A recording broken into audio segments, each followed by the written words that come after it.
right, good morning Queensland, and good morning to all of our Facebook Live followers. Wonderful to see everyone here today. So we have some really good news today. So we only have 3 new cases and they are all linked to the Indooroopilly cluster. They haven't been out in the community infectious and they're all in home quarantine. So that's wonderful, wonderful news. Well done to everyone, and to everybody who's in home quarantine. Thank you, thank you, thank you for everything that you are doing in keeping your family safe and the community safe. We've had 20,484 tests in the past 24 hours, and I've just received some updated figures that in Cairns we've had over 4,200 tests. So that's great news in Cairns as well. So excellent work, and I know that Cairns is going through that short, sharp lockdown at the moment, but it's very encouraging to see Cairns residents coming out and getting tested. And remember, if you've got any symptoms whatsoever in Cairns or Yarrabah, please go and get a test. These 3 days are absolutely critical. So we have 155 active cases. We've got 13,271 people in home quarantine across Queensland. So thank you everyone for doing the right thing there. And over 11,000 vaccines in the past 24 hours. Now, yesterday we announced that we were taking registrations for people aged 16 to 59 for our mass vaccination centre, and we've had 50,000 registrations already to date. So well done, but we want to have even more registrations, remembering that the Commonwealth is responsible for 70% of the vaccinations in Queensland, and we are responsible for 30%, but it's wonderful to see that massive take up of our registration. So that's excellent, excellent news.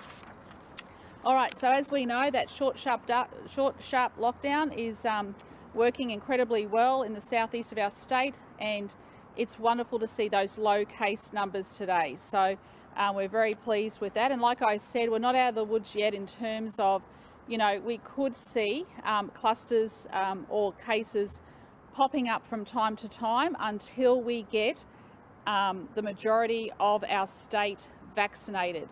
So if you're sitting out there at home and thinking, should I get the vaccine or not? Can I tell you the answer is yes, yes, yes. It is absolutely critical that you get vaccinated. The more people we can get vaccinated sooner, the better we will be with the way in which our community is running at the moment. Okay, so in relation to the border zone, can I just say too that New South Wales has declared those 4 shires, Byron, Lismore, Ballina, Richmond Valley, as being hotspots that's close to our border. So Queenslanders should not be travelling down there at all whatsoever, and vice versa. They're in a 7-day lockdown, so people from that area should not be travelling as well, unless you are an essential worker, and that's a pretty narrow definition. We do not want to see mass movement happening there at all. The Deputy Commissioner will update you shortly, but there will be an increased presence on our border to ensure that people are complying with the directions that have been given by the New South Wales government and not crossing into Queensland, and vice versa. We don't want to see Queenslanders going down there. It's for 7 days, everyone, so let's all do the right thing. And finally, the Treasurer is here today. He's going to talk about the support package that CBRC approved yesterday to support our tourism and hospitality industry, but also with cleaning rebates as well. So it's around $70 million, and we want to make sure that we're providing that extra assistance to businesses out there that are doing it tough, and I'll get the Treasurer to address that. Okay, I'll hand over to Dr. Young first.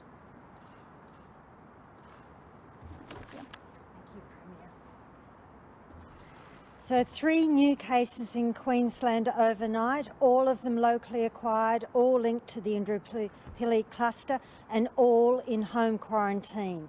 Now I'm going to go through them just so that people can understand that there is an ongoing risk, but as long as people maintain that home quarantine, we'll be fine. So one case is a student at Brisbane Boys Grammar School who tested positive on day 8 of their quarantine, so tested negative when they first went into quarantine, and not infectious in the community, therefore. The second is a student at Ironside who tested positive on day 7. Again, not infectious in the community, they tested negative when they went into quarantine. And the third is a household contact of 2 known cases from Brisbane Boys Grammar School who's tested positive on day 9 when they went into quarantine. So this is an adult, and again they tested negative when they went into quarantine. So I know how tough this must be for all of those people in home quarantine, but it's really important that they maintain it for the full 14 days since they've been last exposed to an infectious person. That's critical. So as people develop infection who are in those households, that 14 days quarantine unfortunately starts all over again for those people. So this will be very, very difficult for those families going forward, but it's critical so that we can limit the spread of this virus. And congratulations to Cairns. That 4,206 tests that were done in the last 24 hours is fantastic. That's an absolutely brilliant response from Cairns. I'd also like to comment about the work that the Public Health Unit has done up there. So you might remember that that marine pilot developed symptoms on the 31st of July, which means his infectious period went back to the 29th of July, 2 days before. But he was fully vaccinated, and we know that can change whether or not someone gets any symptoms at all. So therefore, now we've got this information from New Zealand about the ship that he piloted. He came off that ship on the 23rd of July, and we think that's probably where he acquired it. We're going to have to go back and contact trace to the 23rd of July. Then that taxi driver took the pilot to the airport on the 26th of July, and we know through whole genome sequencing that those two are linked. But that was before we thought he was infectious, which is why he wasn't picked up on contact tracing. But we're now going back further. So people in Cairns, there will be venues put up there, and please just take note, because you might have been in one of those venues going back to that 23rd of July. That's really important.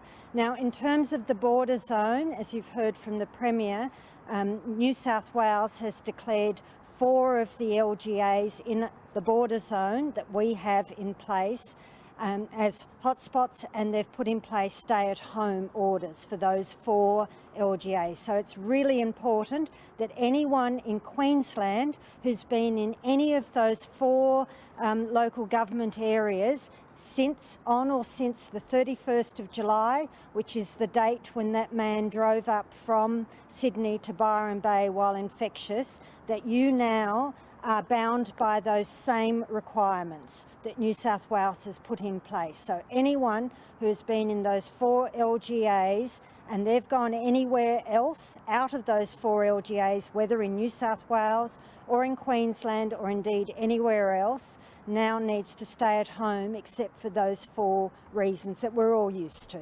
So it's really important because he was infectious in the community from the 31st of July.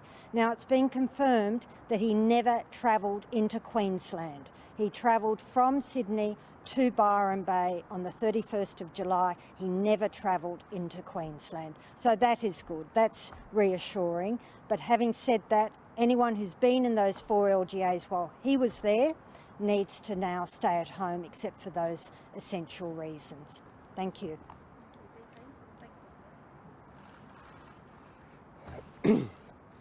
We know it's going to be a good day when the Chief Health Officer starts our daily briefing by saying she has excellent news, and that's what she did this morning. Just 3 new cases, a continued reduction in the number of cases linked to the Indooroopilly Delta cluster, all linked and all in home quarantine for their entire infectious period, as well as 0 new cases in Cairns, despite more than 4,000 tests.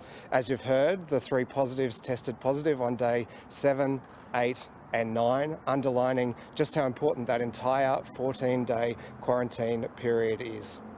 We are aware of some shortage of product lines in supermarkets in and around Cairns. These are not caused by a shortage of products in the state. They are caused by panic buying. The supermarkets will deploy additional products to those stores. But again, it's important just to underline to people in Cairns that they will not run out of goods. Please only buy what you need. Please only shop alone if you can, not in groups. And please be kind to our essential workers. The positive case in those shires within the border zone, of course, is concerning. Anyone in Queensland who's been in those 4 local government areas will be subject to the same conditions. Police will strengthen border checks. We will have a thick blue line to protect us from cases coming north from New South Wales. QPS, the Queensland Police Service, has confirmed, and as you've heard from Dr. Young, the case in Byron Bay did not travel from Queensland as some reported yesterday. They travelled north by car from Sydney after being in contact with a known positive COVID case.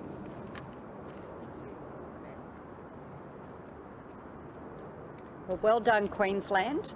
The message is clear. If you live in Queensland and you travel to those lockdown areas of New South Wales in the border zone, you must comply with the New South Wales direction. So you must be staying home and only leaving for those essential reasons. So check the New South Wales website of what those restrictions are. It is absolutely critical, just like everyone else who is associated with the Indooroopilly cluster are staying home and complying with home quarantine directions, and everyone in Cairns and Yarrabah are staying home with the lockdown. It is just as important anyone who lives in Queensland, on the Gold Coast particularly, who travel into those 4 lockdown areas since the 31st of July, comply with that lockdown direction.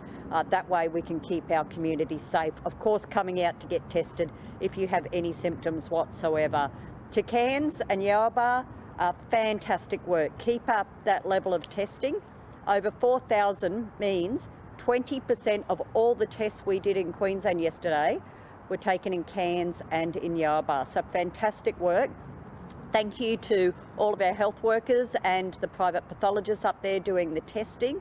We are really pleased with the great work you're doing. And I want to put a shout out for our other health workers. I know I've got health workers from our Townsville HHS who travelled to Cairns to put themselves in a lockdown area so that they could help the Cairns and Hinterland Hospital and Health Service with whatever support they need. So thank you to those other health workers who have gone into that area to help support Cairns. We really appreciate it. I know it's a tough time, but if we do this together, you can get through this lockdown just as we have down here in southeast Queensland. Thank you to everyone who registered yesterday. Over 50,000 people registered for a vaccine. Keep up the great work, keep registering, and we will then be able to give you an opportunity to call forward and get a booking. But of course, GPs and pharmacies are also doing vaccinations. So take up those options, get vaccinated, especially if you're 60 and older, because it's about keeping you safe. Thank you, Deputy Commissioner. Treasurer.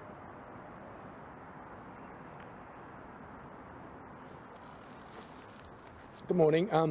Not surprisingly and pleasingly, since we've come out of lockdown in the southeast corner, we've seen our enforcement activity drop significantly. In the past 24 hours, we've seen no arrests and only 7 penalty infringement notice. As you've just heard, the compliance levels in Cairns are very high. So to the people of Cairns and Yarrabah, thank you very much for what you're doing up there. Let's please keep this going. We're seeing very low police interactions with people where action has to be taken up there. We only had 13 calls for service in the last 24 hours as well. The one area, as I keep saying, that we want to see improvement in is mask wearing. So 205 persons were issued with masks by police yesterday. So please, as I keep saying, make sure you carry and wear your mask when you need to. And we had to issue on-the-spot fines for 2 persons who refused to wear them. As you've heard, there will be some changes with our border operations, particularly in the Gold Coast, New South Wales border, but right along that border. Yesterday we intercepted 3,520 vehicles, so it is still a very high volume that's coming across the border there. We turned around 64 vehicles yesterday. For those people that live in those areas, you need to understand there'll be change to the border passes as a result of the decisions that have been made. The best place to find the information around this will be on the Queensland Health website, and as this information becomes available, that will be posted, and obviously the new passes will come into play. We will increase our operational capability in that area to make sure that we are intercepting higher numbers of, or higher percentage of people coming across. What should happen with these new restrictions is people should really reflect on whether they need to cross that border or not. So what we want to see is the numbers of vehicles drop significantly coming across the border, and only those that have the essential purposes and the proper exemptions coming across. Thank you.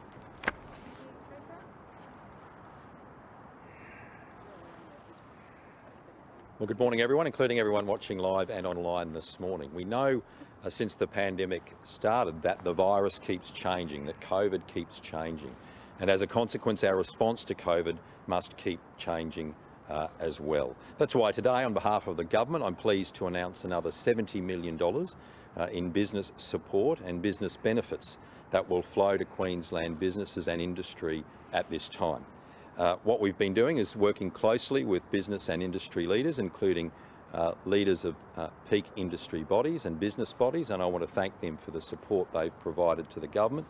That's deep and ongoing engagement we've had with those individuals and those stakeholder groups. I also want to thank the economic team in the government, the Deputy Premier, the Minister for Tourism, Sterling Hinchliffe, and the Minister for Small Business, Di Farmer, for the contribution they've made to this package as well. So this package has been tailored to best meet industry's needs. It includes a number of initiatives, payroll tax deferrals for tourism and hospitality businesses in particular. That's the focus of this package, tourism and hospitality businesses who are doing it tough if they declare they've been impacted by the lockdowns. We're waiving, refunding or deferring a range of fees and charges across government for eligible tourism and hospitality businesses across the state for 12 months, so for this financial year until the 30th of June 2022. There's a range of fees and charges we'll be refunding or waiving. We're waiving or refunding all liquor licensing fees for tourism and hospitality businesses for this financial year. That'll be a benefit of around $22 million alone for business and industry in the tourism and hospitality space. We're also extending our $5,000 business support grants to all large tourism and hospitality businesses across Queensland. And the government is also setting aside $20 million for a COVID cleaning rebate. The government will pay 80% of small and medium-sized businesses cleaning costs if they are a COVID-exposed site, up to a maximum of $10,000. So we hope that will help businesses who may become COVID-exposed sites. So this is about our government flexing in response to what COVID is doing to businesses and to our economy. We obviously want to help businesses get back on their feet as soon as possible, to rebound as soon as possible, and every Queenslander can play a role there when we come out of lockdown, to spend particularly in your local small and family businesses, to help them in your local community. I know they will appreciate it, and of course we will get the benefit across our state for Queenslanders backing in Queensland businesses. And we're going to do everything we can to keep our economy moving forward and support those businesses across Queensland. Thanks. Any questions about the details today? When you talk about ramping up enforcement at the border, is there anything kind of left in the deck of cards that you can pull out other than urging people not to cross the border at all? Sorry, in relation to... Is there anything further you can do to restrict travel in the border bubble? Well, the police at the moment are going to increase their enforcement down there, as you heard the Deputy Commissioner say, but it's a 7-day lockdown for those regions, and we would hope that those regions are abiding by that. And as of yet, we haven't heard of any further community transmissions in there, except for that gentleman who has visited that area. So we'll be keeping a really, really close eye on what happens there over the coming days during that 7-day lockdown period for those particular shires in New South Wales. There are calls to prioritise Year 12 students because it's such an important year of school. Is there any consideration of that at all? In those particular zones? For Year 12 students? It's 7 days, they can do remote learning. Sorry, just across Queensland, there's calls to prioritise vaccination for Year 12 students because it's such an important year of school. Is the government considering that at all? Well, if they're over 16, they can register, but our priority at the moment is in relation to the distribution of the vaccine. And of course, once we get more supply on board, we can broaden the number of people that are getting it. So at the moment, we have to work with what we've got. So we will make sure that we are targeting that age group with the Pfizer, but of course, the older age groups can go and see their GPs. Did this business support package come too little too late, given we've just had our full lockdown? Not at all. We've been progressively announcing, millions of dollars to businesses right across this state. Our COVID economic recovery plan was over $11 billion. This is basically to help those businesses that have struggled over these most recent lockdowns. And like we've said, National Cabinet now has a very clear plan that once we get to that 70 and 80% of vaccinations, we'll be able to see more movement across our businesses. Premier, you've repeatedly told us throughout the pandemic that all your decisions relating to COVID has been based solely on health advice. Yes. We've now got documents that have been authored by your department and finally released under RTI that shows that you're receiving monthly polling and focus group research, and that the initial documents show that this research was set up to help guide your decision making. No, not my decision making. The research was done to help with the advertising campaigns that the COVID task force put in place. And I think everyone knows very clearly how much I was personally attacked and the government was personally attacked for some of the strong stances that we took, taking on advice, Dr. Young's clear advice about the health. And there's been High Court cases that have backed in our decision making, and it's interesting to see that when we were one of the first ones to come out and do these hard and fast lockdowns, it's now become the mantra of nearly every other state and territory, including the federal government. I mean, you call it a tax, others would call it scrutiny, but according to the document that your department has authored, it's not about messaging, it's not about advertising exclusively. It says, and I quote, "This research will help guide the decision making and communications approach around the lifting of restrictions." The decision making. Well, that's not correct. Well, it says this but I reject that. Right. So it also says that there are 17 waves of research that are coming in, and that again it shows that it's about guiding your decision making. No, that's not correct, Michael. And I think what you'll find there is nearly every state, including the federal government, from time to time does sentiment testing and research, especially to guide their advertising campaigns. The advertising campaigns have to be based on value for money and making sure there is clear messaging to the public, whether that's to do with COVID and social distancing and staying at home. These are important messaging that needs to happen. Have you And of seen course, this research? and not all of it. No, I haven't. Your government has paid more than $528,000, As I said, and you've extended those contracts. So it's ongoing contracts, and you haven't seen this. To get a little bit grumpy there, but very, very, very clearly, as I said, the COVID task force asked for some of that research, and it helped guide their messaging for advertising campaigns. Okay, and I think so you'll find that the federal government did exactly the same thing, and I'm quite sure nearly every other state did exactly the same thing. Here's a question that's been authored by your department, saying that they want the community's views about COVID-19 restrictions, including the lifting of restrictions on a region by region or sector by sector versus all of Queensland basis. That's asking people responding to these surveys and focus groups what their views are on the lifting of restrictions on region by region, sector by sector versus all of the Queensland basis.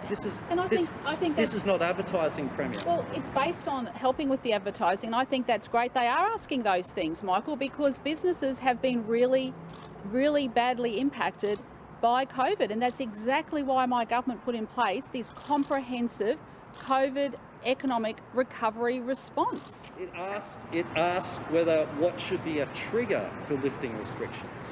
Well, it can ask that. That's not going to guide my decision making. That's not going to guide my decision making. I'll tell you who helps guide my decision making.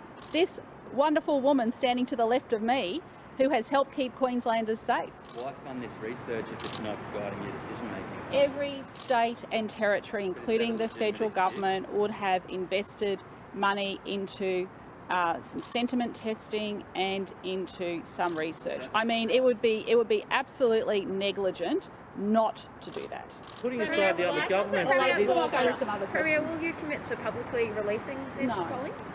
Premier, why not? Hasn't Les Walker resigned from the Transport and Resources Committee? Look, thank you. That's a really good question. So, look, Les has indicated to me, so he's written that letter to me, and I'll forward that to the clerk. And at the next sitting of Parliament is when it takes effect. The Parliament has to give effect, is my understanding. Is that really a just punishment for someone you know? I think so. Yes. Yeah. why won't you release the research? Like I said, Michael, every state and territory in the federal government has done basically exactly the same sentiment testing. All right. It doesn't make it right. Couple more questions. You're saying that it's not being done, that it's not guiding your decision making. It's all about advertising. It but hasn't guided my decision making. I have guided my decision. I'm responsible for the decisions in this state, and what has kept Queenslanders safe is the advice that our Chief Health Officer has provided to me. Just have a look what we've done what Queenslanders have done. Honestly, in the past 8 days, going into a short, sharp lockdown, and those figures are coming down, and we now have the majority of people in home quarantine. That's the result of Queenslanders doing the right thing and listening to the health advice. Why is if your argument is that you're basing your advice exclusively on health advice, why is your department asking for focus group information to help guide your decision making? Group. I go and talk to Queenslanders. I think you know me, you've known me for many years. I'm out there talking to Queenslanders nearly every single day, and they can tell me what they're thinking and what they're feeling. And you know, there's no greater people to listen to than the great people of this state. Do you know that this polling also asks people to rate the performance of individuals in the police department, the health, and the government? No. Have you seen it? No, I haven't seen that. Right. It actually asks these questions. Well, look, I'm quite sure there's a whole lot of sentiment testing and research, market research that's being done in a lot of departments right across Queensland, okay? I don't see everything, Michael, okay? I'm dealing with a global pandemic here. I'm dealing with saving people's lives. I'm dealing with an economic recovery plan because our businesses are hurting. That's what I'm focused on. Your department has spent more than $500,000 on this research, and you're saying you haven't seen it, or you're not really looking at it? I've seen some of it, but most of it happens after the event. Okay, so if you've seen it and you've seen these questions, what would you say to the business people who during the border closures, during other restrictions, have had to lay people off, when you've said that it was about health advice and you're looking at the popularity of your decisions? What would you say to them? No, because Michael, you know very clearly, everyone was yelling at me to open the borders. So don't talk to me about popularity. Everyone was attacking me when I stood my ground here and backed in the Chief Health Officer's advice to me when, you know, it was seen as not being popular out there in the public, and it kept Queenslanders safe. Which parts of the research have you seen? Sorry? Which parts I'm have not you going to seen? go in and out of that today. You say you've seen some of them. Yeah, I've seen some of it. Which parts? I don't see all of it. I've seen some of it. Which parts? No, I'm not going into that today. It's ridiculous. Just on Les Walker, will he continue to be paid his committee salary while he's not actually sitting on the committee? It has to be the Parliament's meeting at the end of this month, so the Parliament will actually put that into effect from that date. Does it get backdated to when he's written? You'd have to ask the clerk that. Premier, the Treasurer's raising questions about whether putting the Olympic venue on the glass site at West End will cost jobs there, even though it's your own plan backed by your government. Is there a split in the government on that? No, there's definitely not. And look, because we're dealing with the health issues at the moment, the Lord Mayor and I will be joining each other later on this week to talk more about the Olympics and what it means for the state. But just in terms of that, there is a site that's been identified. We think it's a good site. We will work with that company. But of course, this is 11 years away, so we've got time to work through that. So all of the cabinet will be involved, the council will be involved, and we'll get the right outcome. Can I get a couple of questions? I'll ask a couple of things. Are there teething problems with the new vaccination hub at South Brisbane? We've heard that some people have registered, but they can't book at that particular site yet. Are they going to have to wait a couple of months to actually get into that site, or what's It doesn't open till Wednesday, so we need people to register, and then we'll ask them to book according to the priority. Practically, when do you think people who are, 16, 20, 30, who are registering, when do you think they actually will be offered the chance to book an appointment there? Please could you ask the Commonwealth, because it depends when we get those additional doses. So the Commonwealth has been excellent in bringing forward some doses from September, but that means we'll have fewer doses in September. So it really is just balancing how much vaccine we've got. Our intent is every dose of vaccine goes into someone's arm as quickly as we can get it from the Commonwealth. You've got a vague idea of how many doses you're going to get, don't you? So when do you actually think Yeah, people I've got a vague idea, but because it's vague, I need to have the actual specifics going forward beyond September. But the Commonwealth has said publicly that they expect there will be more doses in September, which is excellent news. And as soon as we get those doses, we'll be offering people to book who've registered. So that's why I need every single person to get online and register, and then we'll be able to pull them and organise those bookings. I don't want there to be a single vacant booking slot. So yes, we had 50,000 yesterday, but Queensland is now getting about 100,000 doses a week of Pfizer coming to us, and a similar amount to GPs. So people have got to remember that you can go to your GP. Not all GPs yet, but that's rapidly escalating. So it's really important that people who want AstraZeneca, if you're 60 years of age or older, you go immediately, get your first dose. If it's more than 8 weeks, get your second dose, as I am today. I'm getting my second dose of AstraZeneca today. If you're under 60, you can go and talk to your GP about getting AstraZeneca at any stage, or you can register for one of our hubs and we'll send you out a booking when it's your turn in that list, or you can check where you can go and see a GP to get Pfizer. Have you given any information about when we might get Moderna after yesterday's? Yes, we have. So we had that discussion yesterday at AHPPC, so that'll start coming in September as well. Dr. Young, are you aware of this market research that's been conducted?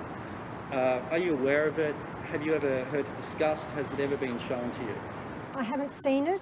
I knew it was happening because occasionally they've said, and I've done quite a few ads myself to discuss various issues, they've said I might like to focus on something that cuts through. I'm not a advertising or marketing person, so I really need that support from my media team within Queensland Health and also from the Premier's media team. Separate to your preparation for advertising, have you been aware of it, and has it ever been discussed with you?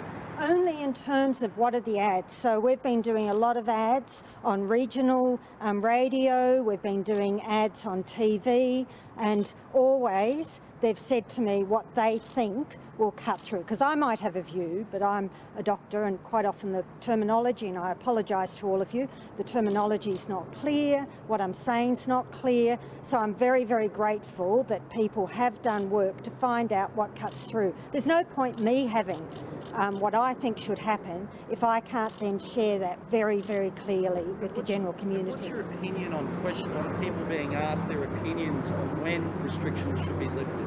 I haven't been involved in what questions were asked or what the answers were. What's your opinion on the fact that people are being asked on when a trigger should lift a restriction? As I've said, I'm not a media type person. I didn't even do that in my MBA, so I'm not the right person to be involved in any of those decisions, but I'm very grateful to the information that came out of it that my team could share with me that helped guide some of that messaging that I've been giving. The patient with a brain tumour in Port Macquarie Hospital has been denied an emergency flight to the Gold Coast Hospital. Is that based on COVID reasons? Sorry, I can't hear you. No, that's okay. Between that and masks. A patient with a brain tumour Yep. at Port Macquarie Hospital has been denied an emergency flight to Gold Coast Uni Hospital overnight.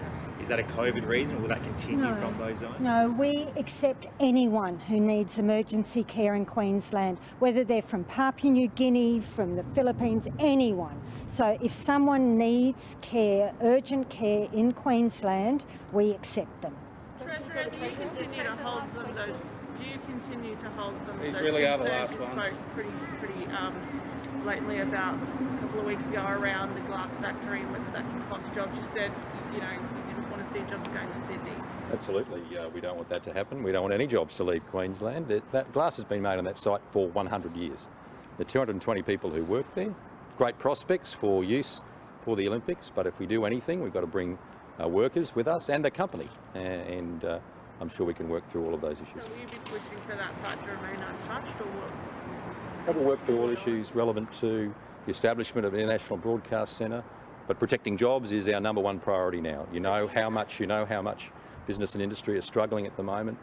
We created more than 50% of jobs in Australia in 1 month alone in June. We created 2/3 of jobs in Australia since the pandemic started. We've got to protect every job, but we'll work through those issues, and thankfully we've got 11 years to get it right. Do you or do you not back the current plan as it stands, having that site? There's a concept plan. There's a concept plan. There's a concept plan for a range of Olympic-related facilities and infrastructure across Queensland, and we'll work through all of those issues before they land. But I do know in Paris they are still finalising some locations today. That's 3 years before the Olympics. So we've got plenty of time to work through this, but let's focus, as the Premier said, on our health response, on our economic recovery and protecting Queensland jobs. Treasurer, what is in that $70 million for communities between Bundaberg and Bowen, which haven't been locked down but have been affected by COVID? Sorry, what was the first part? What is in your $70 million for communities between Bundaberg and Bowen? Well, all of those businesses, tourism businesses, in fact, every small business with payroll under $10 million, they're all eligible for the $5,000 grant. We've now expanded it to large tourism and hospitality businesses, so any large businesses as well. They were originally restricted to the 11 local government areas there. And then, of course, we're offsetting marina fees. So if you berth a vessel in a privately owned or operated marina from Harvey Bay north to Cooktown, you'll get a fee waiver. You'll also get waivers on those other state fees. For example, if you're in Harvey Bay and you run a whale watching business, your fees will be waived for the next 12 months. So there'll be a lot of benefits for regional companies and regional businesses. Thank you. Okay. Thank you.